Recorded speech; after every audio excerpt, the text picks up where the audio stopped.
ब्रह्म सूत्र के तृतीय अध्याय के तृतीय पाद के तृतीय अधिकरण का विचार हम लोग कर रहे हैं। इस अधिकरण के संक्षिप्त स्वरूप को बताने वाले अधिकरण सार के दोनों श्लोकों की चर्चा हम लोग कर चुके हैं। भाष्य का भी विचार प्रारंभ हुआ था। भाष्य में भाष्यकार भगवान ने इस अधिकरण का विषय, संशय और पूर्व पक्ष ये तीन अंश बताए हैं। टीका में टीकाकार ने इस अधिकरण की पूर्व अधिकरण के साथ संगति और फल, ये जो दो अंश है, इन दो अंशों को बताया। यह तीसरा अधिकरण है पूर्ववर्ती प्रथम अधिकरण का अपवाद रूप अधिकरण। इसलिए इस अधिकरण के अपने से पूर्ववर्ती अधिकरण के साथ अपवाद संगति बनेगी, अपवाद भाव संबंध बनेगा, अपवाद्य अपवादक भाव संबंध।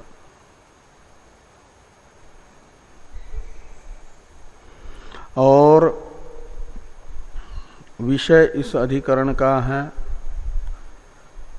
छांदोग्य उपनिषद का उद्गीत अध्याय और बृहदारण्यक उपनिषद का उद्गीत ब्राह्मण।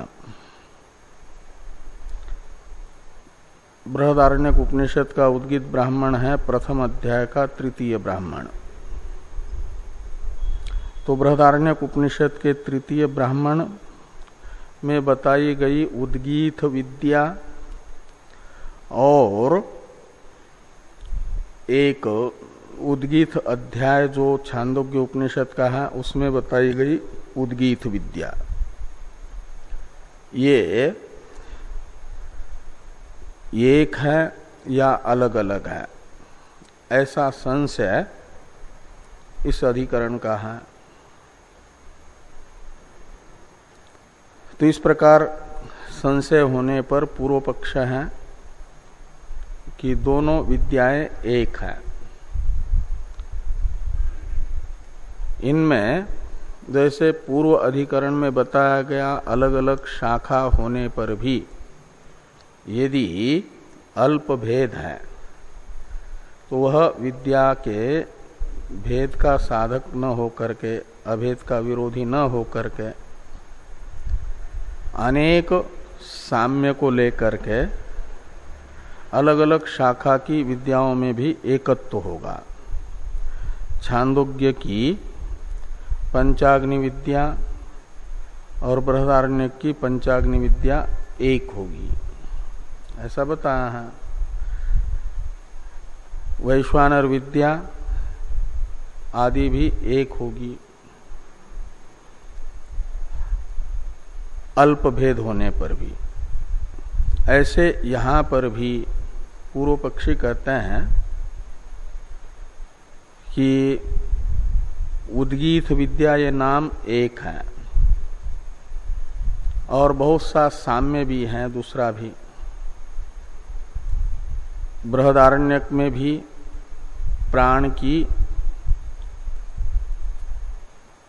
के सामर्थ्य से ही असुरों का अत्यय हुआ, विध्वंस हुआ। प्राण असुर पाप से विद्ध न होकर के प्राण को विद्ध करने के लिए आए हुए असुरों का ही नाश उस प्रकार हुआ जैसे किसी अभेद्य शिला को तोड़ने के लिए उस पर जोर से मिट्टी का ढेला फेंक करके मारे तो मिट्टी का ढेला ही चूर्ण चूर्ण हो जाता है, शिला का कुछ भी नहीं होता। ऐसे प्राण को पाप से विद्ध करने के लिए प्रवृत्त हुए असुर ही नष्ट हो गए और पूर्व में वागादियों को अपने पाप से विद्ध करने में वे समर्थ हो गए थे। प्राण को विद्ध करने के लिए समर्थ नहीं हो पाए इत्यादि जो आख्यायिका में आए हुए प्रसंग हैं वे दोनों विद्याओं के अवसर पर एक जैसे हैं। इसलिए माना जाए कि बृहदारण्य की उद्गीत विद्या और छांदोग्य की उद्गीत विद्या एक है, ऐसा पूर्व पक्ष प्राप्त हुआ। तो पूर्व पक्ष के प्रति सिद्धांति की आशंका और पूर्व पक्ष के द्वारा सिद्धांति की आशंका का समाधान रूप ये प्रथम सूत्र है पूर्व पक्ष का ही। उसे आज देखना है हम लोगों को इस अधिकरण के प्रथम सूत्र को। और इस सूत्र की व्याख्या भाष्यकार भगवान ननु इत्यादि से प्रारंभ कर रहे हैं।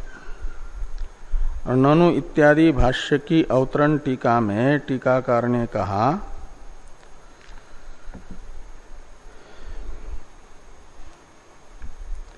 कि सूत्रस्थ सिद्धांति शंका भागम व्याचष्टे ननु न युक्तमिति।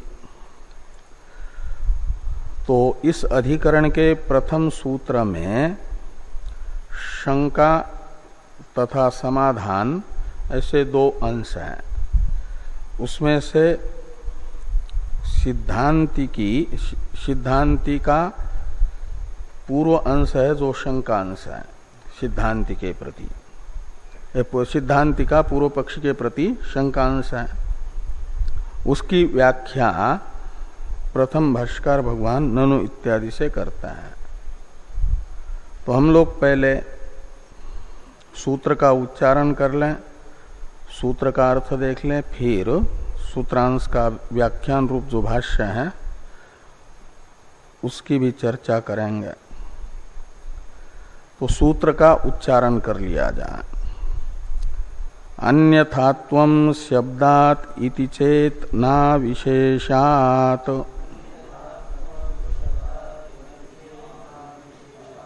अन्यथात्वं शब्दाद् इति चेन्ना विशेषात् तो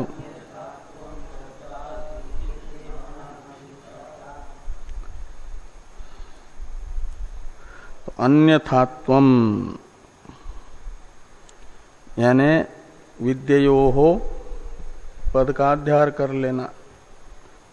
बृहदारण्यके उद्गीत ब्राह्मण के द्वारा बताई गई विद्या और छांदोग्य के उद्गीत अध्याय में बताई गई उद्गीत विद्या, इन दोनों विद्याओं का अन्यथात्वम यानी भेद पार्थक्यम। तो दोनों विद्याएं एक नहीं भिन्न भिन्न है। क्यों? तो कहते शब्दात।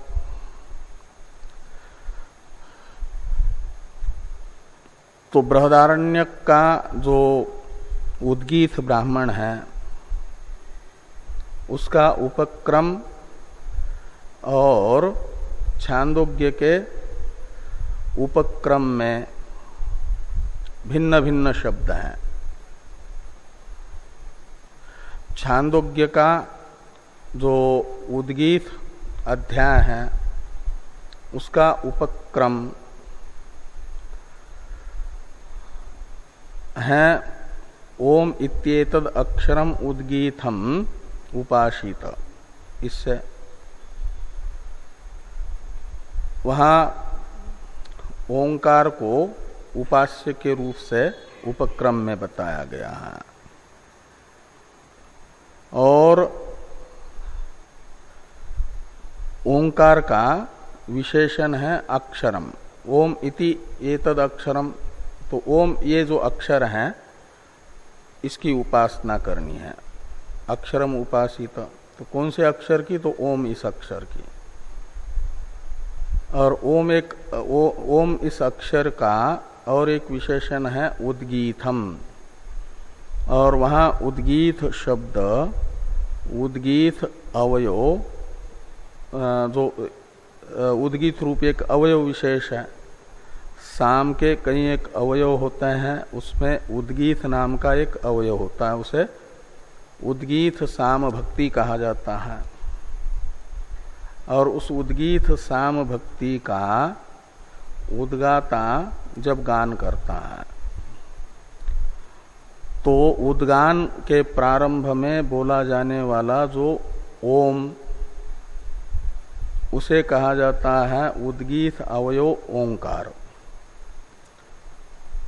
तो ओम इति एतद अक्षरम उद्गीतम उपासित में उद्गीत शब्द का अर्थ है उद्गाता के द्वारा अपना उद्गान रूप कर्म प्रारंभ करने से पहले बोला जाने वाला ओंकार, उद्गीत कहलाता है।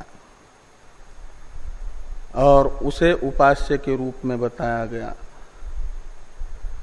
और उसी ओंकार में अनेक गुण बताए गए, आप्ति, रसतमत्व आदि। और उन आप्ति, समृद्धि आदि गुणों से विशिष्ट ओंकार में प्राण दृष्टि करने के लिए कहा जाता है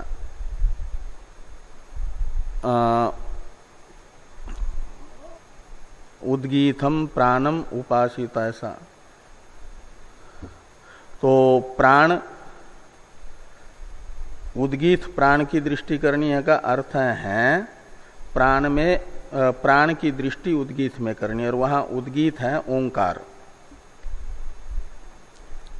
का मतलब ओंकार को उपास्य के रूप में बता रहा है वो शब्द प्राण दृष्टि से।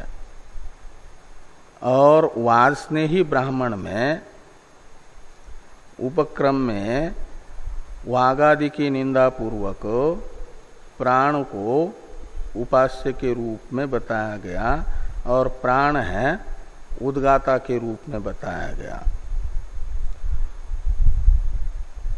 तो उद्गाता है उद्गीत साम भक्ति का गान करने वाला जो ऋत्विक,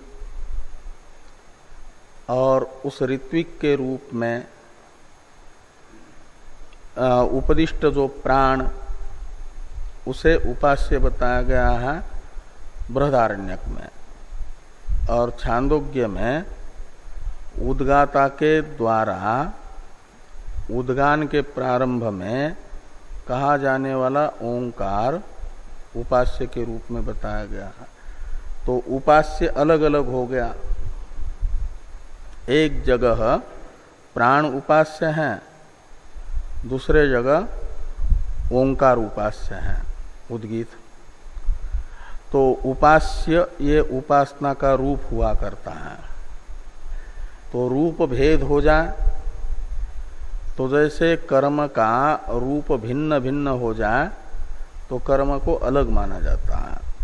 कर्म का रूप है देवता और द्रव्य, इनमें से एक भी अलग हो जाए, देवता एक हो द्रव्य अलग हो जाए तब भी कर्म भिन्न, द्रव्य एक हो देवता भिन्न हो तब भी कर्म भिन्न माना जाता है। ऐसे यहाँ पर उपास्य ही उपासना का रूप है और बृहदारण्यक में उपास्य प्राण है, छांदोग्य में उपास्य उद्गीत अवयव ओंकार है। ये भिन्न भिन्न होने से छांदोग्य की उद्गीत विद्या का रूप और बृहदारण्यक की उद्गीत विद्या का रूप भिन्न भिन्न हो जाएगा, एक नहीं होगा। एक न होने से ये विद्या अन्यथा होनी चाहिए, विद्ययो अन्यथात्वम। इस अभिप्राय से ये अन्यथात्वम शब्दात इति चेत, इसमें शब्दात यहाँ तक अन्यथात्वम शब्दात, तो विद्ययो हो यानी छांदोग्य की उद्गीत विद्या और बृहदारण्य की उद्गीत विद्या, ये दोनों विद्याएं अन्यथा है, भिन्न है। क्यों शब्दात यानी उपक्रम भेदात। ऐसा यदि अलग अलग शब्द हैं, बृहदारण्यक का उपक्रम प्राण को उपास्य के रूप में बता रहा है, छांदोग्य का उपक्रम ओंकार को उपास्य के रूप में बता रहा है। इसलिए ऐसा यदि सिद्धांती कहते हैं, इति चेत पूर्व पक्षी कह रहे हैं, सिद्धांति की शंका का अनुवाद करने वाला ये इति चेत शब्द हुआ। ऐसा यदि सिद्धांती कहते हैं तो पूर्व पक्षी कह रहे हैं न, ये दोष नहीं है। क्यों? तो कहते हैं अविशेषात, का मतलब अल्प रूप भेद होने पर भी बहुत सा साम्य होने से, अविशेष शब्द का अर्थ है साम्य। तो बृहदारण्यक और छांदोग्य में देवताओं का असुर जयार्थ संवाद रूप अभिप्राय एक होने से दोनों स्थान पर, वागादि का शुरू में उद्गाता के रूप में ग्रहण पूर्वक उनमें असुर पाप युद्धत्व दिखा करके उनकी निंदा पूर्वक मुख्य प्राण का उपादान, ये भी सब समान है। इन अनेक प्रकार की, और उद्गीत नाम भी दोनों का एक है। तो इस प्रकार ये अनेक समानताएं होने से दोनों प्रकरणों में अविशेषात का अर्थ है न, यानी विद्ययो अन्यथात्वम न, विद्या में अन्यथात्व नहीं होगा, यानी भेद नहीं होगा, दोनों विद्याएं एक होगी। ऐसा इस सूत्र से पूर्व पक्षी कहते हैं। इसी प्रकार का इस सूत्र का अर्थ भगवान भाष्यकार भाष्य में बता रहे हैं। तो भाष्य को देखिए अब। ननु युक्तम विद्या एकत्वम, ननु न युक्तम विद्या एकत्वम प्रक्रम भेदात। तो विद्या को एक मानना अनुचित है, उचित नहीं है। क्यों? तो कहते प्रकरण भेदात, प्रक्रम भेदात, यानी प्रक्रम कहते उपक्रम को, भिन्न भिन्न उपक्रम होने से। वाजस्नेही ब्राह्मण का उपक्रम अलग अर्थक होने से, छांदोग्य का उपक्रम अलग अर्थक होने से।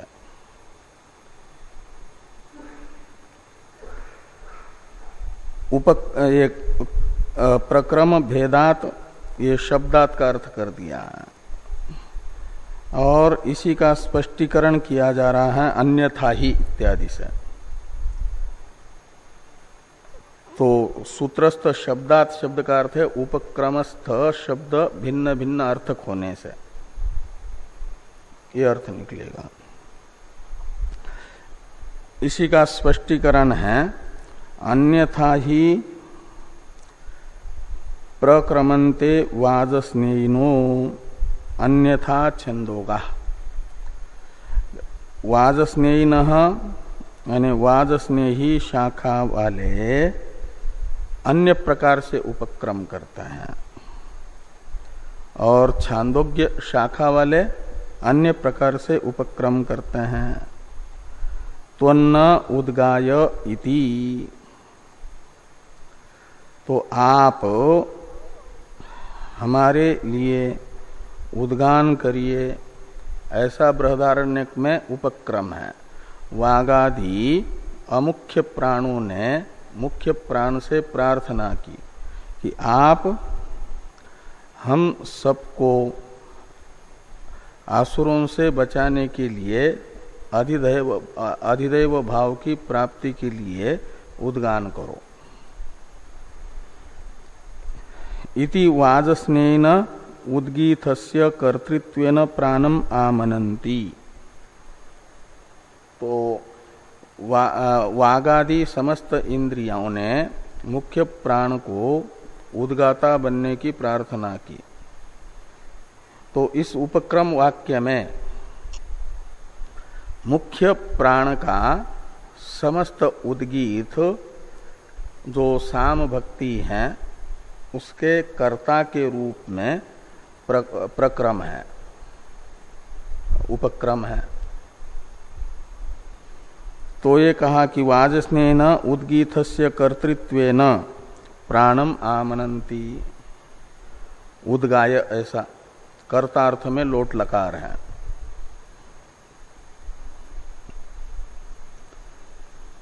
उत उपसर्ग पूर्वक गयगाने धातु से ये उद्गाय शब्द बनता है, का मतलब आप उद्गान करें, तो ये कर्तार्थ में है। और जिसको कहा जा रहा है वह उद्गाय शब्द से यहाँ पर कर्ता के रूप में प्रस्तुत होगा। प्राण को कहा जा रहा है कि आप हमारे लिए उद्गान करें, तो उद्गीत साम भक्ति के कर्ता के रूप में प्राण का निर्देश वाजस्नेही शाखा वाले यानी बृहदारण्यक उपनिषद में है।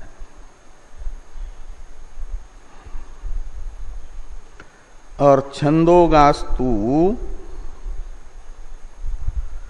उद्गीतत्वेन तम उद्गीतम उपासान चक्रिरे इति प्राणम आमनन्ति, ऐसा अन्वय करना।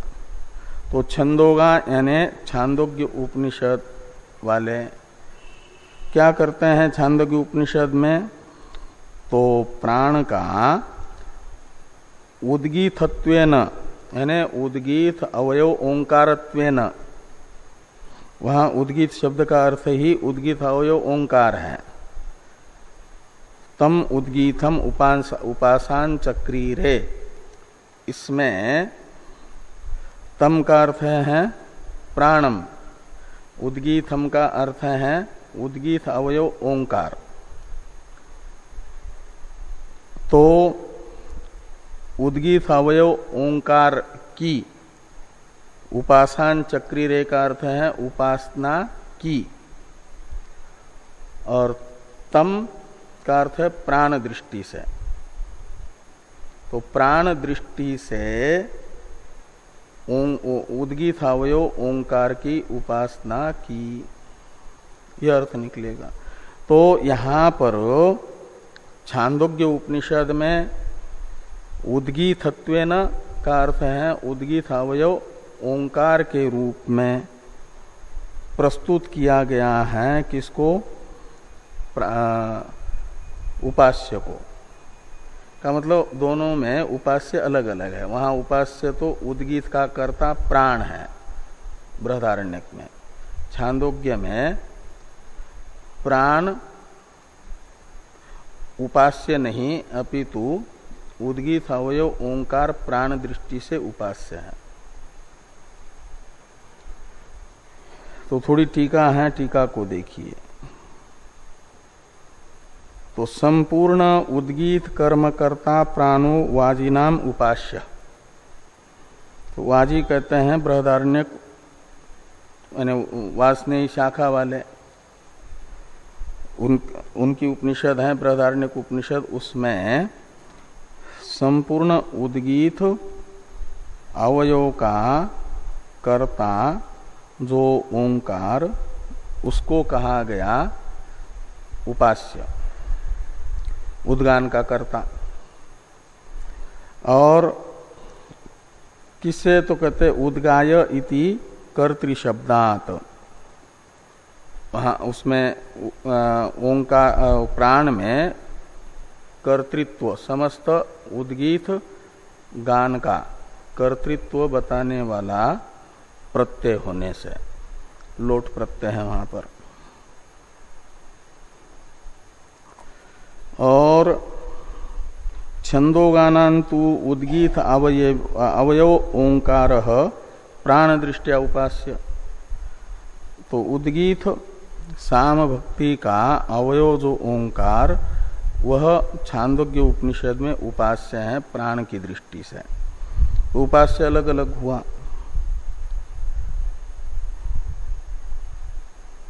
ओम इति एतद अक्षरम उद्गीतम इति उपक्रम्य प्राणम उद्गीतम इति कर्म रूपत्व शब्दात।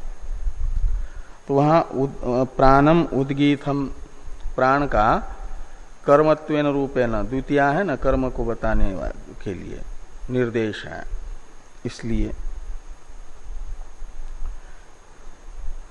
तथा च कर्म कर्तृकर्मणोः उपास्ययोर भेदात। एक स्थान पर तो कर्ता उपास्य है, दूसरे स्थान पर कर्म उपास्य है। उद्गाता के द्वारा उच्चार्यमान ओंकार, छांदोग्य उपनिषद में वो उद्गाता के द्वारा उच्चार्यमान होने के कारण उच्चारण का कर्म हुआ, वो उपास्य है। और बृहदारण्यक में उद्गाता ही उपास्य है, कर्ता। तो कर्तृकर्मणो उपास्य और भेदात विद्ययो अन्यथात्वम। तो विद्या यानी बृहदारण्यक की उद्गीत विद्या और छांदोग्य की उद्गीत विद्या ये भिन्न होगी। अन्यथात्वम का अर्थ का भेद, ये शंकार्थ है, यानी सूत्रस्थ जो शंका अंश है उसका अर्थ निकलेगा। और छंदोगास्तु उद्गीतत्वेन तम उद्गीत उपासान चक्रिरे, इस वाक्य में भाष्य में जो उद्गीतत्वेन शब्द आया उसका टीकाकार अर्थ कर रहे हैं उद्गीतत्वेन इति ओंकारत्वेन इत्यर्थ। छांदोग्य उपनिषद में ओंकार के रूप में, उद्गीत अवयव ओंकार के रूप में प्राण का पाठ है। तम उद्गीतम उपासान चक्रीरे में ये कहा गया।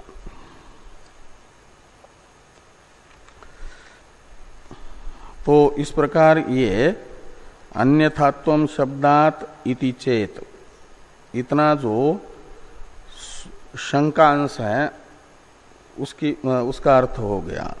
अब न अविशेषात, इसकी व्याख्या है ये पूर्व पक्ष का समाधान अंश है। सिद्धांति की शंका का पूर्व पक्षी समाधान कर रहे हैं। नैष दोष इत्यादि भाष्य का अवतरण टीका में है। अल्प रूप भेदो न विद्या ऐक्य विरोधी इति उक्त न्यायेन पूर्व पक्षी परिहरति नैष दोष इति। तो अल्प रूप भेद विद्या एकत्व का विरोधी नहीं है। ये जो न्याय है, उक्त न्याय, किसके द्वारा उक्त न्याय? तो सिद्धांति के द्वारा उक्त न्याय, वो प्रथम अधिकरण। तो अल्प रूप भेद विद्या के एकत्व का विरोधी नहीं होता है, ये जो सिद्धांति ने प्रथम अधिकरण में कहा है, तो प्रथम अधिकरण के सिद्धांति के अनुसार ही पूर्व पक्षी सिद्धांति की शंका का समाधान कर रहे हैं। परिहरति यानी सिद्धांति न शंकाम परिहरति, पूर्व पक्षी। नैष दोष, सिद्धांति को हमारे मत में जो दोष दिख रहा है वह दोष नहीं है वस्तुतः, ये पूर्व पक्षी कह रहे हैं। नैष दोष यानी विद्या भेद नामक दोष नहीं होगा। अल्प रूप भेद दिखा करके विद्या का दोनों उद्गीत विद्याओं में भिन्नत्व नहीं दिखाया जा सकता। नैष दोष का ही स्पष्टीकरण है भाष्य में कि नहीं एतावता विशेषेण विद्या एकत्वम अपगच्छति। एतावता विशेषण यानी अल्प रूप भेद से, प्रक्रम भेद दिखाने मात्र से विद्या एकत्वम न अपगच्छति। बृहदारण्य की उद्गीत विद्या और छांदोग्य की उद्गीत विद्या में अभेद समाप्त नहीं होगा। हाँ, ये अपवाद सूत्र है ना, अपवाद अधिकरण है किसका? पूर्व अधिकरण का। पूर्व अधिकरण है प्रथम अधिकरण। अपगच्छति शब्द है, अपगच्छति का अर्थ हो जाएगा कि भेद मिटेगा नहीं, न अपगच्छति। केवल अपगच्छति होता तो एकत्वम अपगच्छति यानी समाप्त होगा, मिट जाएगा। और न अपगच्छति का अर्थ है भेद बना रहेगा, दोनों विद्या में एकत्व बना रहेगा। हाँ, विद्या एकत्व नहीं मिटेगा, विद्या एकत्व बना रहेगा थोड़े से भेद से। एतावता विशेषण का अर्थ है थोड़ा सा भेद होने मात्र से विद्या का एकत्व समाप्त नहीं होगा, बना रहेगा। ये पूर्व पक्ष की प्रतिज्ञा है एक प्रकार से। इस प्रतिज्ञा का साधक हेतु है अविशेषात्। इसकी व्याख्या है भाष्य में कि अविशेषस्यापि बहुतरस्य प्रतीयमानत्वात्। सूत्रस्थ अविशेषात् का अर्थ है कि अनेक अविशेष यानी समानताएं भी दोनों प्रकरणों में प्रतीत हो रही है। वे अल्प भेद की अपेक्षा अधिक समानता जो प्रतीत हो रही है, वह अधिक समानता ये बताएगी कि दोनों विद्याएं एक हैं। वो अनेक समानताओं को ही तथा ही इत्यादि से भाष्यकार भगवान बता रहे हैं।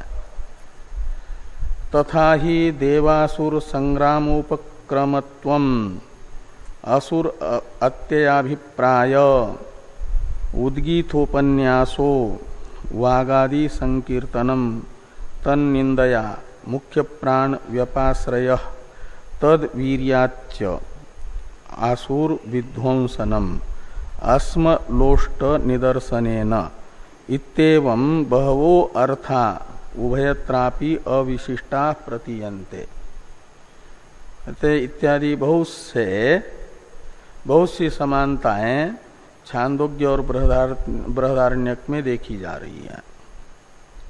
क्या क्या? तो देवासुर संग्राम का, संग्राम से उपक्रम प्रकरण का दोनों में समान है।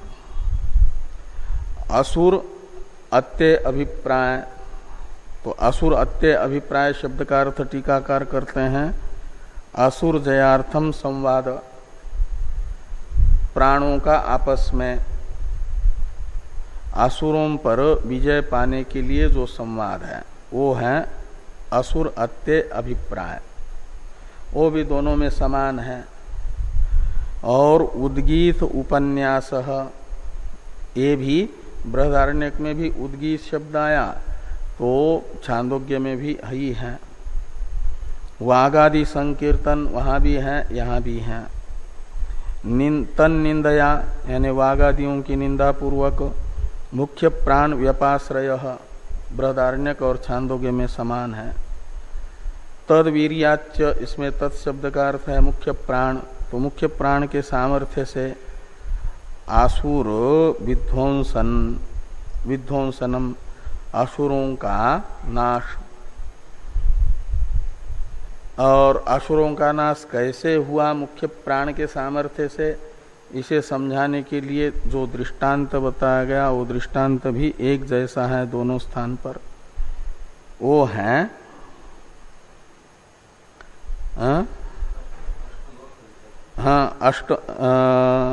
ये अस्मलोष्ट निदर्शनेन, अस्मलोष्ट दृष्टांत से असुरों का विध्वंस भी दोनों में एक जैसा है।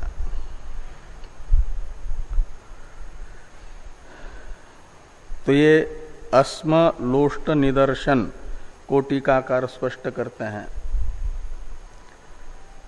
यथा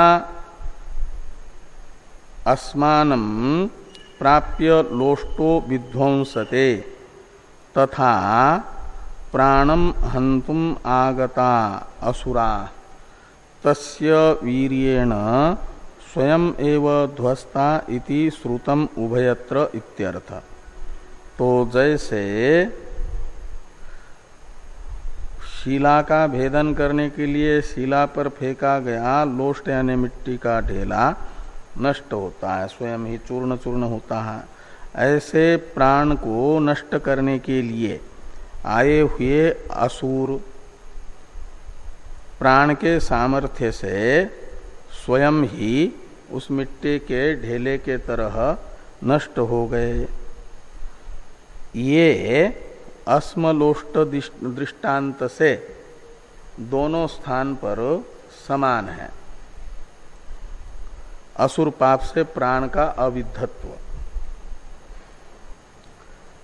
और ये बहुत सी अविशेषता होने से यानी समानता होने से पूर्व पक्षी कहते हैं अल्प भेद ये विद्या के एकत्व का विरोधी नहीं होगा।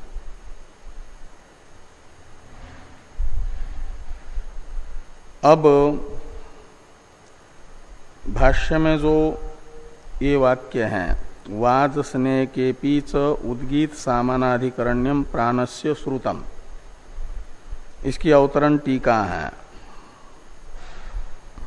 टीकाकार कहते हैं पूर्व पक्षी की ओर से अल्प रूप भेदम अंगीकृत्यापि विद्या ऐक्यम उक्तम सोपि नास्ति इत्याह वाजेति। पूर्व पक्षियों ने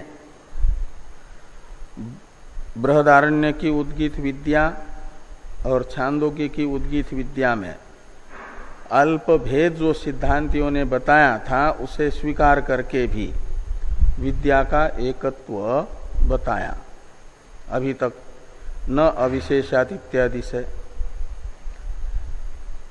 पूर्व पक्षी ने ये बताया। अब पूर्व पक्षी ये कहते हैं कि सोपि नास्ति, सोपि नास्ति यानी अल्प रूप भेदोपि नास्ति। स ये सर्वनाम अल्प रूप भेद का परामर्शक है। शुरू में तो सिद्धांति के द्वारा उक्त अल्प रूप भेद को स्वीकार करके भी विद्या एक होगी दोनों, ये बताया पूर्व पक्षी ने। अब पूर्व पक्षी कहते हैं कि देखा जाए तो अल्प रूप भेद भी बृहदारण्यक तथा छांदोग्य के उद्गीत विद्या में है नहीं। इस अभिप्राय से लिखते हैं वाक्य पूर्व पक्षी कि वाज सने केपि च उद्गीत सामानाधिकरण्यम प्राणस्य श्रुतम।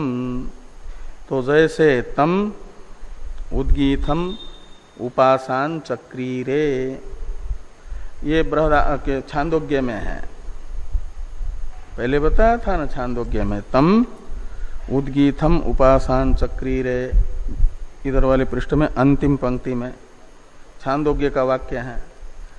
तो वहां तम का अर्थ है प्राणम और उद्गीतम, ये दोनों समानाधिकरण शब्द प्रयोग है। एक वाक्य में एक विभक्त्यंत पदों को समानाधिकरण पद कहा जाता है। तो तम उद्गीतम उपासान चक्रीरे एक वाक्य है, इसमें उद्गीतम द्वितीयांत है और प्राण का परामर्शक तम शब्द भी द्वितीयांत है, इसलिए प्राण माना जाता है कि प्राण और उद्गीत का समानाधिकरण है, समानाधिकरण प्रयोग। तो ये सिद्धांत पूर्व पक्षी कहते हैं जैसे तम उद्गीतम उपासान चक्रिरे इत्यादि वाक्यों में प्राण और उद्गीत का समानाधिकरण पाठ है, ऐसे बृहदारण्यक में भी प्राण और उद्गीत का समानाधिकरण पाठ है। इसलिए और अल्प रूप भेद जो था वो भी नहीं रहेगा। इस अभिप्राय से वाक्य लिखा कि वासने केपि च उद्गीत सामानाधिकरण्यम प्राणस्य श्रुतम एष उ वा उद्गीत इति तस्मात् छांदोग्येपि कर्तृत्वम लक्षयितव्यम।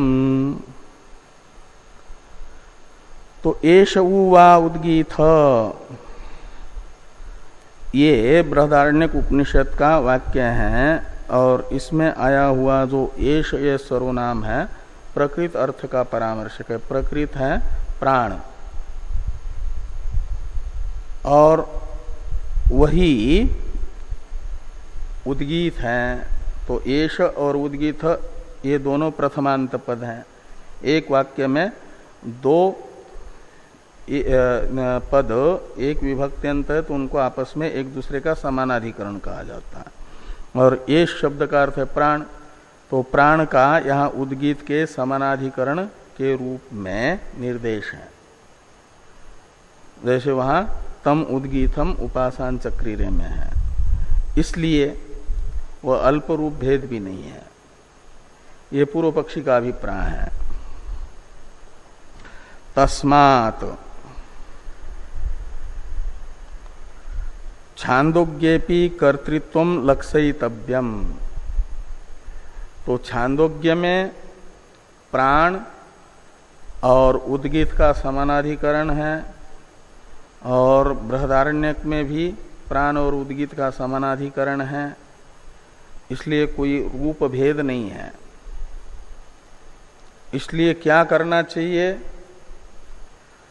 कि बृहदारण्यक में जो प्राण में कहा गया उद्गान कर्तृत्व रूप एक गुण है जो छांदोग्य में नहीं कहा, उस उद्गान कर्तृत्व रूप गुण का बृहदारण्यक में कहे गए उद्गातृत्व रूप गुण का छांदोग्य में भी उपसंहार कर लेना चाहिए।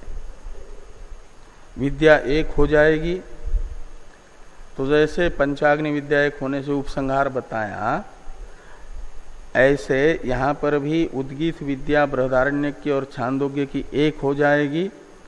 तो जो छांदोग्य में गुण नहीं कहा गया और बृहदारण्यक में कहा गया है, उस गुण का उपसंहार छांदोग्य के उद्गीत विद्या में होगा। वो है उद्गातृत्व रूप गुण। उस उद्गातृत्व रूप गुण का उपसंहार बृहदारण्यक के छांदोग्य की उद्गीत विद्या में किया जाए। हाँ पूरा, हाँ हाँ हाँ हाँ हाँ ऐसा हुआ। तस्मात् छांदोग्येपि कर्तृत्वम लक्षयितव्यम। लक्षयित्वम यानी उपसंहरितव्यम। तस्माच्च विद्या एकत्वम, इसलिए भी विद्या एक होगी। खाली वहां प्राण को कर्ता कह रहे थे तो प्राण में कर्तृत्व वहां प्रतिमान यहां भी आएगा तो रूप भेद रहेगा ही नहीं। तो तस्माच्च विद्या एकत्वम। एक वाक्य टीका में है, उद्गीत कर्तृ रूपत्वेन प्राणस्य उभयत्र श्रुतत्वात् एकत्र श्रुतम कर्तृत्वम उभयत्र द्रष्टव्यम इत्यर्थ।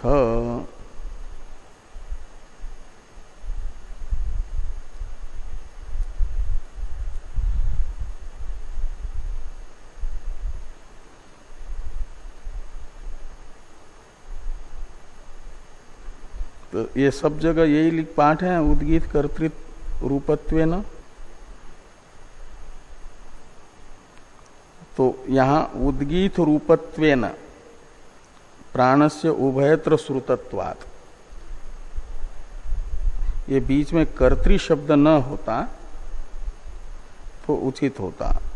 उद्गीत रूपत्वेन प्राणस्य उभयत्र श्रुतत्वात्। हाँ, क्योंकि दोनों में कर्तृ रूपत्व तो थोड़ी बता है, दोनों में उद्गीत रूपत्व है। जो पाठ दिया है पूर्व पक्षी ने, ये सब वह उद्गीत, ये पाठ खाली प्राण में उद्गीतत्व, हाँ उद्गीत रूपत्व बताता है। और तम उद्गीतम उपासन चक्रिने में भी प्राण का उद्गीत रूपत्व मात्र प्रतीत हो रहा है। इसलिए कर्तृ शब्द यहाँ एक अधिक लग रहा है ना। तो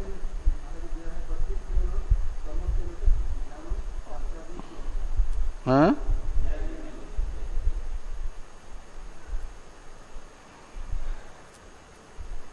न्याय निर्णय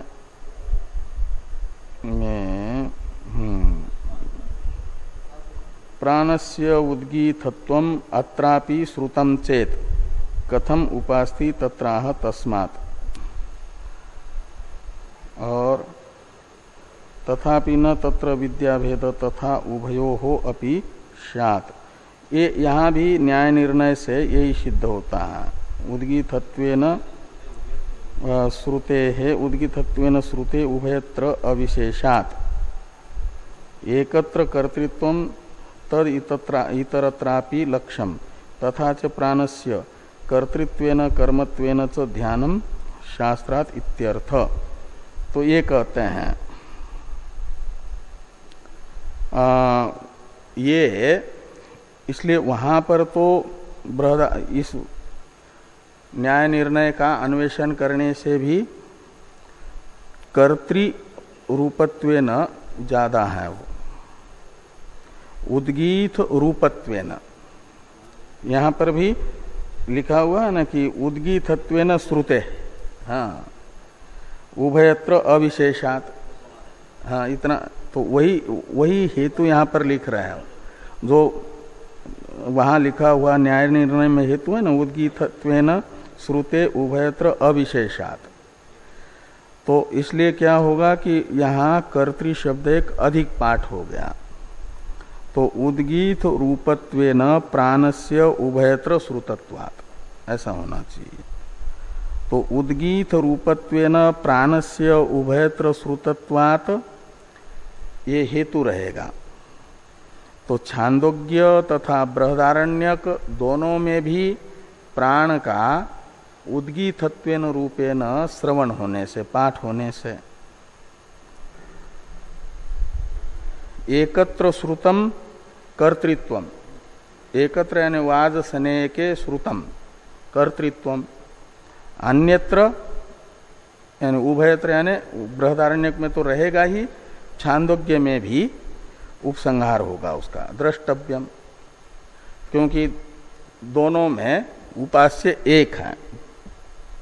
वहां भी प्राण उद्गीत के रूप में श्रुत है, यहाँ भी उद्गीत के रूप में श्रुत है। तो पूर्व पक्ष के बुद्धि में प्राण ही उपास्य है, छांदोग्य में भी। सिद्धांती बृहदारण्यक में तो प्राण को उपास्य मानते ही हैं, लेकिन पूर्व पक्षी छांदोग्य में भी प्राण को ही उपास्य समझ करके ये दिखा रहे हैं कि प्राण का समानाधिकरण प्रयोग उद्गीत के साथ छांदोग्य में जैसा है ऐसा यहाँ पर भी है।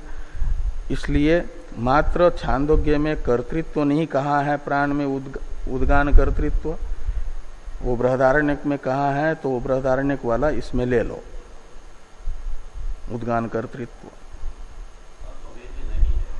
इसलिए गुणोपसंहार वो उतना हो जाएगा, तो अल्प भेद भी नहीं रहेगा, तो विद्या एक हो जाएगी। तो उद्गीत रूपत्वेन प्राणस्य उभयत्र श्रुतत्वात् एकत्र श्रुतम कर्तृत्वम उभयत्र द्रष्टव्यम इत्यर्थ। इसलिए वो अल्प रूप भेद भी मिट गया, विद्या एक होगी, ऐसा पूर्व पक्ष प्राप्त होगा। अब सिद्धांत बताया जा रहा है दूसरे सूत्र से, इस अधिकरण के 5 के 7वें अधिकरण के दूसरे सूत्र से। दूसरे सूत्र का अवतरण है टीका में, बहु विरुद्ध रूप भेदात न विद्या ऐक्यम इति सिद्धांत यति नवेति। कहे बहुत सा रूप भेद है। वो रूप भी कैसा, तो रूप का विशेषण है विरुद्ध, बहु विरुद्ध रूप भेदात। अनेक विरुद्ध रूपों का भेद होने के कारण उपास्य में तो उपासना का रूप भेद हो जाएगा, और रूप अविशेष ये एकत्व का साधक है, रूप विशेष ये विद्या भेद का साधक हो जाएगा। वो पूर्व पक्ष जो